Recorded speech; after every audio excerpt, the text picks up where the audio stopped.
O grande paradoxo do lado de fora. Você já deve ter reparado que o mundo não liga muito para o nosso senso de justiça. Tem uma porção de gente de caráter duvidoso que vive uma vida confortável, cheia de grana e sucesso, enquanto pessoas genuinamente boas passam por tragédias absurdas, perdas pesadas e dificuldades que parecem não ter fim. Se você já passou uma noite em claro tentando encontrar um propósito por trás desse roteiro, ou se já suspeitou que toda essa nossa busca por um significado maior não passa de um mecanismo de defesa da nossa própria mente para não pirar diante do desconhecido, saiba que você não está sozinho. A gente passa a vida se perguntando: existe um plano desenhado por uma força superior? O que estamos fazendo aqui é só um teste ou uma sala de espera para o que vem depois da morte? Ou será que a verdade nua e crua é que o universo é um imenso vazio gelado, perfeitamente indiferente às nossas dores, e que a humanidade é só um acidente biológico sem importância nenhuma?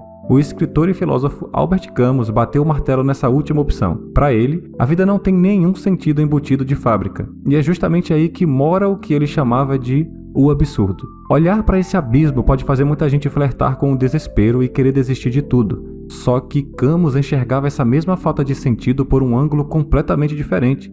Para ele, um universo sem respostas é a maior oportunidade que nós temos para quebrar as correntes da falsa esperança e começar a viver de verdade. O salto no escuro e o suicídio da mente. Antes de Camus revolucionar o pensamento moderno, outro filósofo, o dinamarquês Kierkegaard, já sofria dessa angústia existencial. Ele passava os dias procurando um propósito pelo qual valesse a pena viver e morrer. Kierkegaard ficava sufocado com o fato de que a maior parte da nossa existência não faz o menor sentido lógico. A solução que ele encontrou foi olhar para fora de si mesmo. Ele concluiu que diante do mistério do desconhecido, a única saída para não enlouquecer era dar um salto de fé e abraçar a religião, aceitando um propósito divino mesmo sem ter prova nenhuma de que ele existe. Olhar para o céu e criar uma resposta reconfortante pode até aliviar a sua ansiedade e estancar a dor de existir, mas esse alívio cobra um preço alto demais. Camus chamava essa saída pelo lado da fé cega de suicídio filosófico. A abordagem de Camus para a bagunça da vida era muito mais visceral e corajosa. Ele reconhecia que a nossa razão tem um limite bem claro e que tentar decifrar o que está além da nossa capacidade é pura perda de tempo. Camus insistia que todo o significado que a gente tenta pendurar na realidade, seja destino, karma ou a justiça divina, é só uma história que a mente humana inventa para se consolar.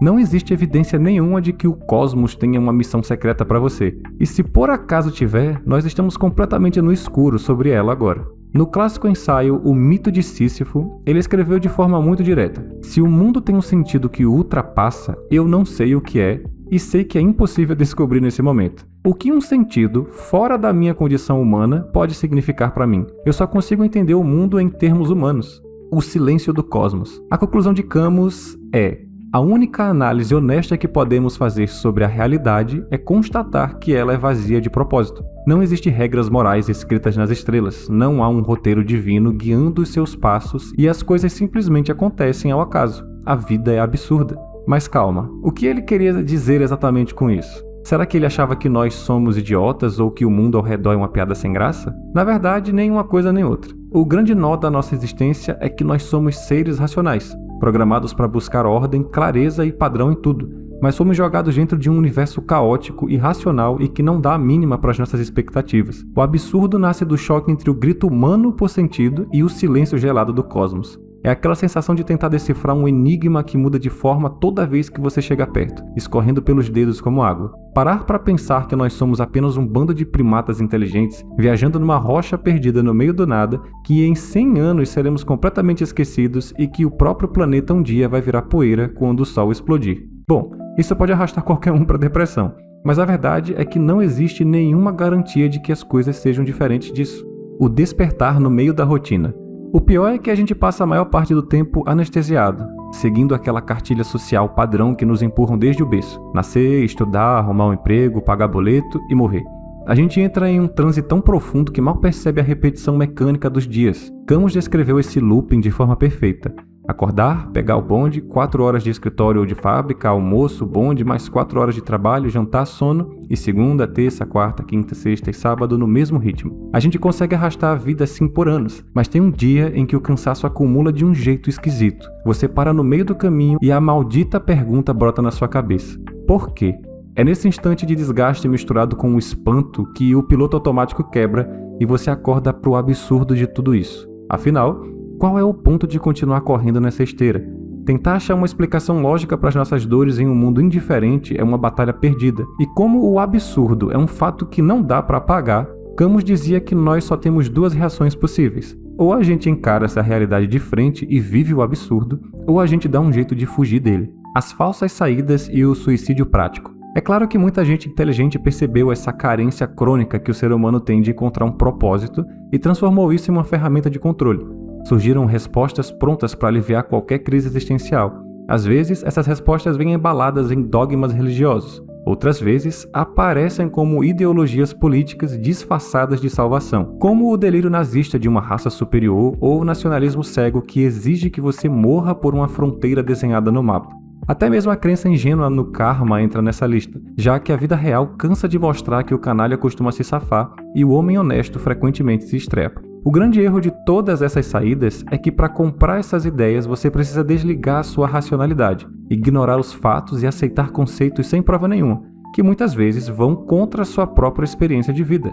Por isso, Camus chamava isso de suicídio da mente, uma tentativa desesperada de escapar do peso da incerteza, trocando a liberdade por um conjunto de dogmas fabricados por terceiros. A outra fuga, bem mais dramática, é o suicídio físico, que Camus apontava como o único problema filosófico verdadeiramente sério de todos. Mas o problema dessa escolha é que ela é uma rendição total.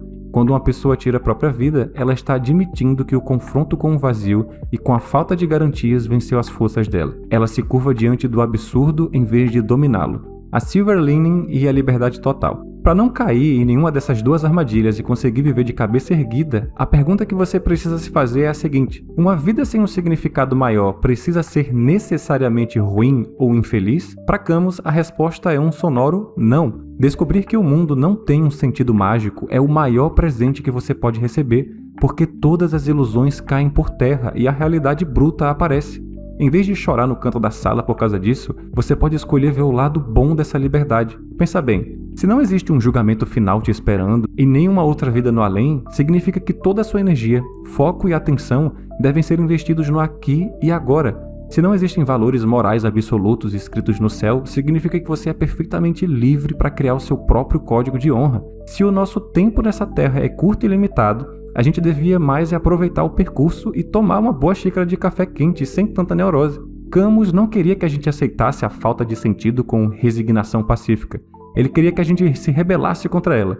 Pode ser que a gente seja impotente diante das engrenagens do universo, mas nós ainda somos donos da nossa própria mente e das nossas ações. A única maneira de ser verdadeiramente livre em um mundo que te prende é através da rebelião diária, usando com força total as únicas ferramentas que te pertencem: a sua capacidade de pensar por conta própria e a sua coragem de agir. O herói absurdo e o exemplo de Sísifo. O verdadeiro herói dessa história é o cara que decide viver a vida com máxima intensidade, sabendo que no final tudo vai virar poeira. Mesmo com um convite constante do desespero e da desistência batendo a porta, ele escolhe continuar de pé. Ele recusa o conforto das falsas promessas, desconfia da esperança cega e decide experimentar cada segundo com lucidez máxima.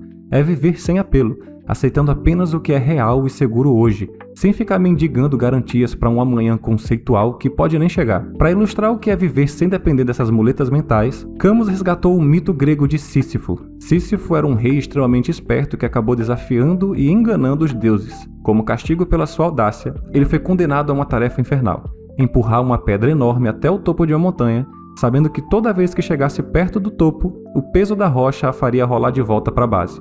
Ele teria que repetir esse processo exato pela eternidade. A existência de Sísifo é o resumo perfeito da falta de sentido e da falta de esperança. Tentar encontrar uma utilidade ou um propósito no trabalho dele é ridículo, mas é aí que mora o grande segredo da filosofia de Camus. A liberdade nasce quando você entende que a recompensa não está no topo da montanha, mas sim no esforço de empurrar a pedra. O significado não está no destino final, mas na ação em si. Os deuses achavam que não existia punição pior do que o trabalho inútil e sem fim. Só que eles esqueceram de combinar isso com a mente humana. Tudo depende da postura que você assume diante do seu fardo. E se a gente imaginar que Sísifo está feliz lá em cima? E se você decidir encontrar prazer na própria luta e se recusar a baixar a cabeça para a miséria que a vida joga no seu colo? Afinal de contas, existe rebeldia maior do que sorrir na cara daquilo que foi desenhado para ser o seu castigo? Muito obrigado por me acompanharem nessa breve jornada e até o próximo vídeo. Valeu!